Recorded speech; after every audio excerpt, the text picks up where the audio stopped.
Here lies the homeland of the Khasi tribe, the largest remaining matrilineal society in the world.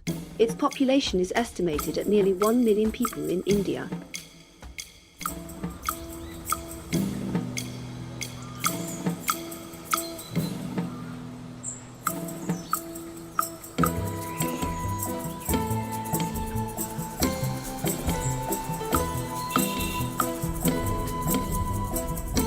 Our travel team set out on a long journey. There, through small villages and narrow roads more than 2,000 kilometers from India's capital, New Delhi, to explore the nature of this unique society.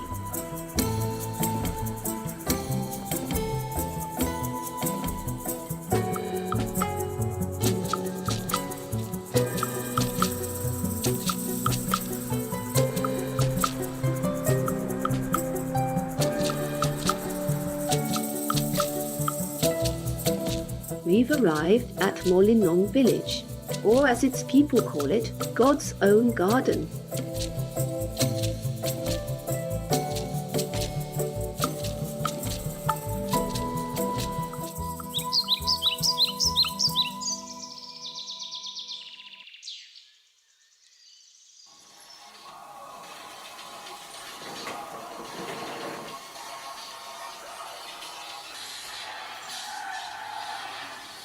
मुझे बहुत अच्छा लगा यहाँ में.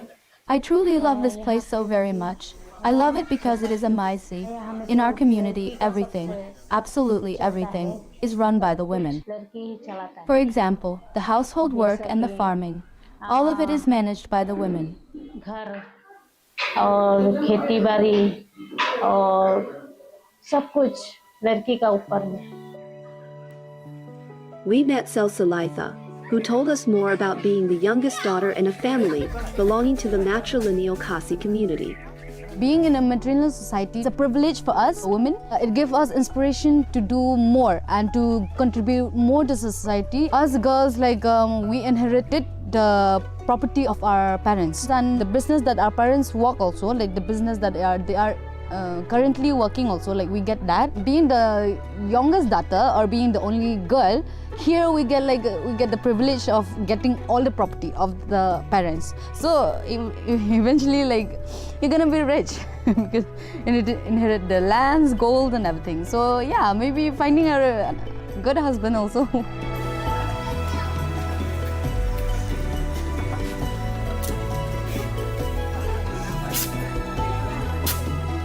We get the help, get the support from the men also.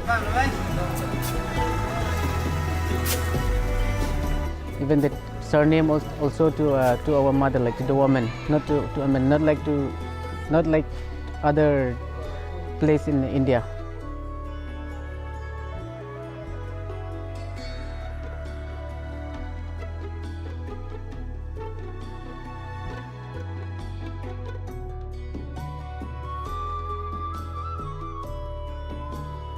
Daya pun usenrang kebamut bagi beri khasi jungi kalau dujai 19 Long ago, titles were passed down from the men. But out of fear that all our men might die in battle, which could cause us to lose our identity as a tribe, the tradition was changed after much thought. So the titles would pass through the women while the man would remain only the head of the household. After that, property also began to pass to the women. Penduno ia kata kejai ke balonglem ke prosesi dulu ba jai chau senrang.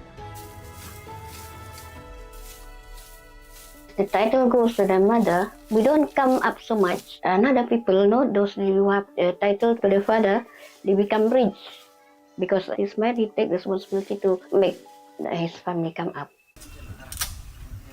Here, women hold power, property and wealth, raising many questions about the men's role. How do they view the matrilineal system they belong to? And what part do they play in it? The structure of the matrilineal society is still going on very good. Actually, we support it. We have been following this system for a long time, in this, in Khasi, and then in this village also. For me, it's we have been following this tradition, so it's okay for me. The Khasi believe that daughters are the continuation of the family, which deepens the community's desire to have many girls, unlike most other Indian society.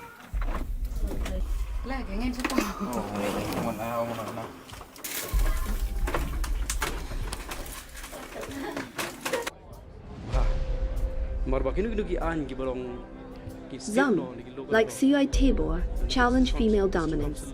He runs an organization calling for the return of men's traditional roles. Men are not really made or born to be like that.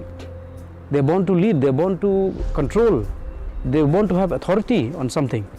But he cannot be under authority of someone. So that itself hurts the ego of man. Till this date, as we have done some research, the lifespan of a general Khasi man is about 35 to 45 years age. Very low, because most of them die of desperation. Most of them die of irresponsibility, we call. So his roles, his responsibility, his dedication is dispersed. For women here, choosing to remain unmarried carries no social stigma at all. Many do so proudly, taking comfort in their independence. And in this place, it is often the husbands who move in with them, joining their families and their homes, rather than the other way around. The Khasi community holds firmly to its historical roots and traditions deeply tied to nature. Some of its legends reflect this matrilineal spirit. On our journey, Cecilia takes us to the Matrilineal waterfalls. Legends tell of a widow named Kalikai who lived near one of the waterfalls in the Khasi region. She had a beautiful daughter. After her husband's death, people urged her to remarry, to ease her burdens. She did, to a selfish, cruel man. One day, while Kalikai was away from home, the husband killed her daughter and cooked part of her body. When Kalikai returned home and discovered the horrific crime, she collapsed in grief and ran to the edge of the cliff, leaping into the unknown. Her story became a symbol of women's independence in Khasi culture and their refusal to depend on men. There are many Khasi legends like it, yet they do not conflict with Christianity, which most of them follow today.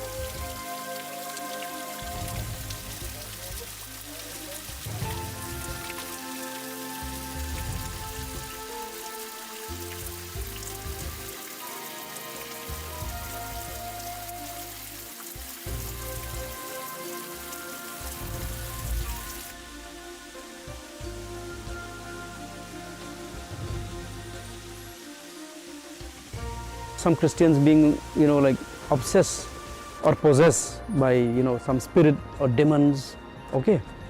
Or they've got some kind of, we call tarot, some black magic happening to them. Then they resort to the help of the traditional people. So sometimes it becomes, we call it a little bit sacrilegious.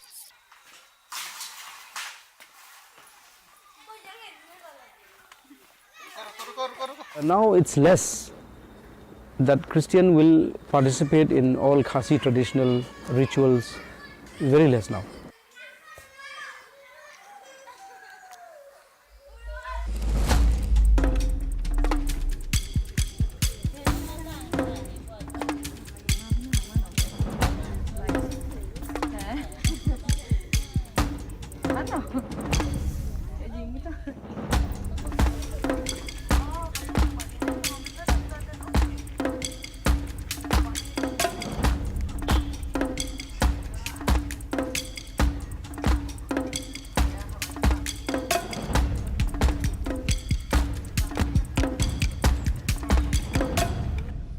In the village market, we met the merchant Trinity, who sells small decorative souvenirs.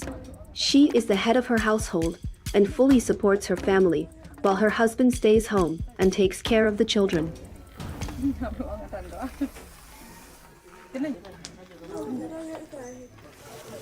Khasi society, women is the head of the house. Yes, actually I am very proud to be in Khasi Matrilineal society. Because in our Khasi society, we have responsible, even we women also, we have responsible to take care of our household. Anything we can arrange or we can manage, all things, because in our society women also has more power, but the youngest one Get more property, than all the other. all the inherits from parents side, all the young only for the youngest one. Out of the 100%, daughter will get like sample 70% and son will be 30%. More actually we give to the woman, because actually we men, we can work hard, we can work more also. So for women, actually those who are not illiterate, who are not going to school, who are illiterate, so they cannot work. My wife, she's not totally Khasi. Her father is Assamese and her mother is Khasi. Actually, my wife, she take her mother's surname. She don't take her father's surname, though he's a non-Khasi also, but still she taken the mother's surname.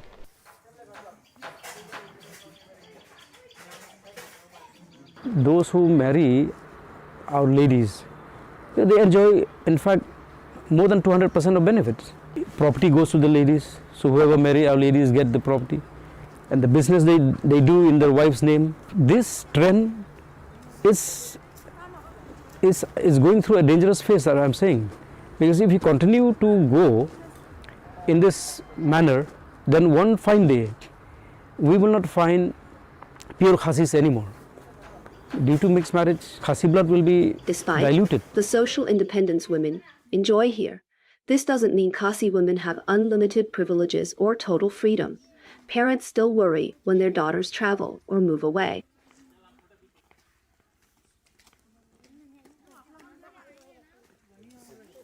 They allow us to study only in like the city, but then like for like the sons, like they will allow them to go abroad also, like they do find it okay with it. But then us, like in the other hand, like us, like for the girls child, they are more protective and also more like, you know, more strict with them. So like, you know, most of the family here, like they don't allow their child to study abroad or to pursue the career like outside of Meghalaya or something, like outside of India. Maybe because they're like little protective of their child. That's the main reason.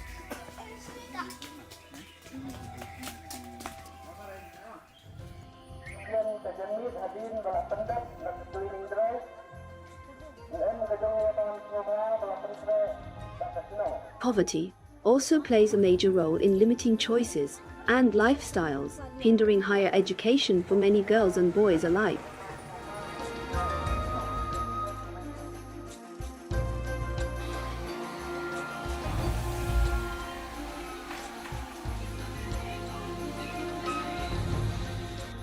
Here, young men and women do the same kinds of work.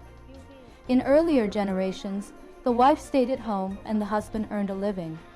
But in our generation, things have changed. Men now do household work, and women take on men's roles. अपना business अपना चलाते हैं आप.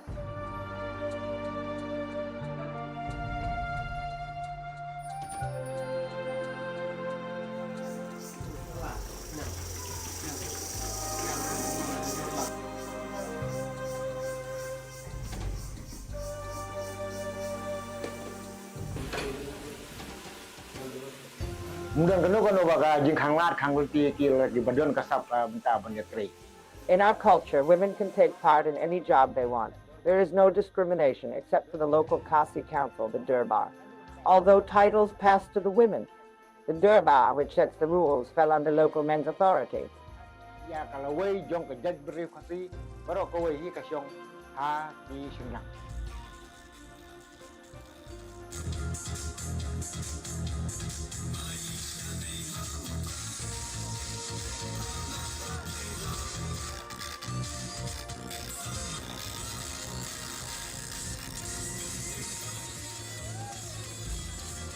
The Khasi community is deeply interconnected.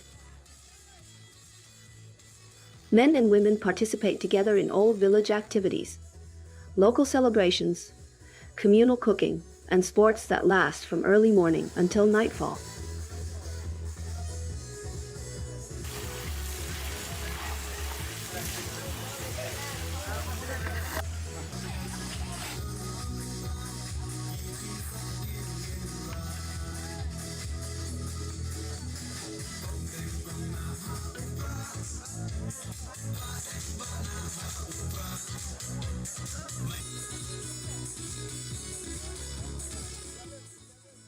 most of the villagers here are farmers. So in farming we have to contribute both men and women, like they go together to the field also for the field work also. Like both men and women can give their idea for the betterment of the family and for the betterment of the society also. Here the young men and women also like participate the same role. Before, like the older generation, the wife always stay at home and then the husband like is the breadwinner. But then in our generation, like things change and then men do the household work and the women also do the men's work.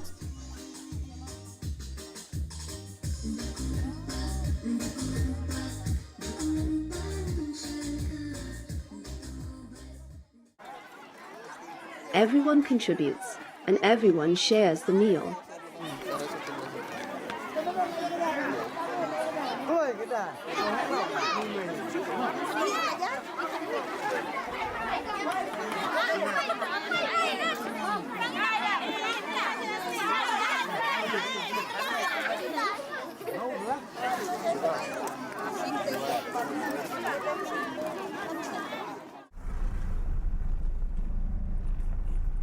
Today we are having this cleaning drive from Pongtung to Maulnong, which is 18 kilometers, and we are having all the way to Maulnong. And we are doing this each and every year. This is the 6th time we are doing this cleaning drive. In 23, several local and international magazines named this village the cleanest in Asia, earning it national fame. This is how we are doing the cleaning drive. And you can see the people are still cleaning and picking up the plastics, mostly the plastics. Right now we don't have any recycle plant in the village, but like we are very grateful to the Shillong Municipal Board. We have to go, we have to dump over for the plastics. It has since gained recognition among other towns and villages as a model to follow. Cleanliness here is a sacred ritual, cherished by the Khasi people, from young children to grandmothers, keeping the entire village spotless through collective effort. For now, we just cleaners clean the village. We can give some advice for the other people also. So this is our daily responsibilities because it gives us like health also if we clean the village. So other people also from the outside, the people from outside, so they will see us. They will get some advice from us. They don't see it as routine work, but as a sacred, enduring part of their tribal life. Most of the property right now it's inherited by the youngest daughter, because like they think that the youngest daughter will be the one who will be looking after the parents after they grow old. But then right now it's different. You know, some of them, like youngest daughter, didn't have a good relationship with the parents, so the older daughter will look after the parents, right? So maybe the oldest daughter, the one who's looking after her parent, that daughter should be the one to inherit the property, right? I see like in my areas also, like the one who look after the parents after they're old, that one like inherit most of the property, like golds and land and houses, because right now things have changed.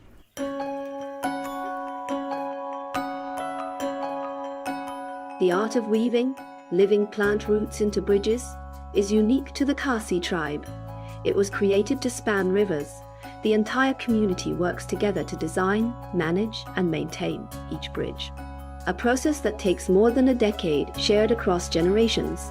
The young people caring for these bridges today will walk across them in the future.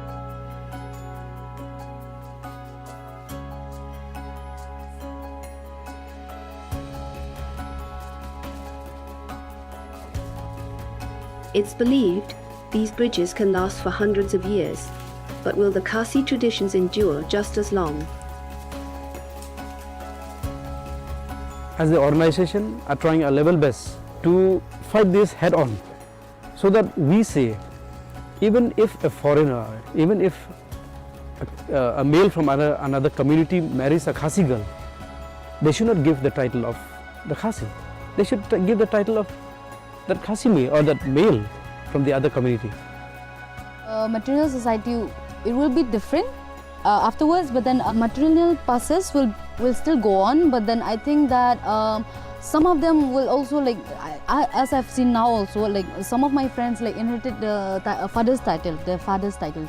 But then I think that this will go on and on in our state. I think it will go on for ages, and There will be difference here and there. I mean, there will be difference in sharing property and in sharing like the power in the household and in the society.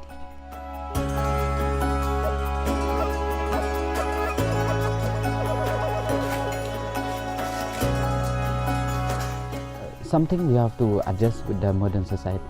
But some a little bit we have to adjust. Like I think this system will go on.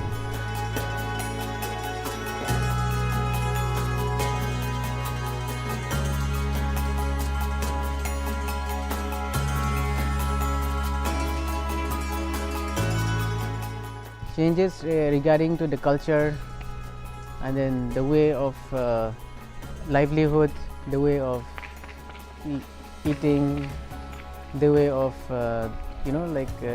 literacy. Actually, it's almost totally changed compared to like the old ages, like long time ago.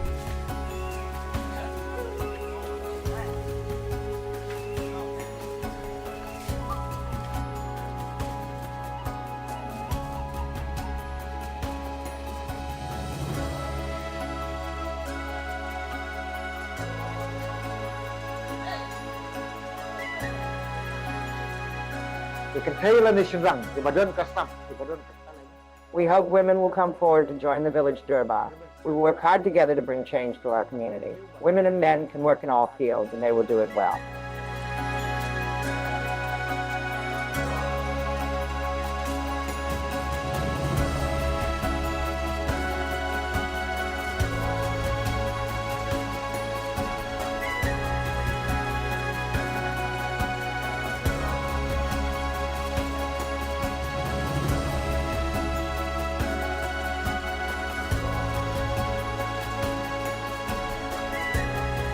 Everything will be changed because of this technologies also, no? Everything will be changed. But in our heritage, it will be the same, remain the same. I think this society will stay forever. It will not change because every community, they have their own culture. It stays forever.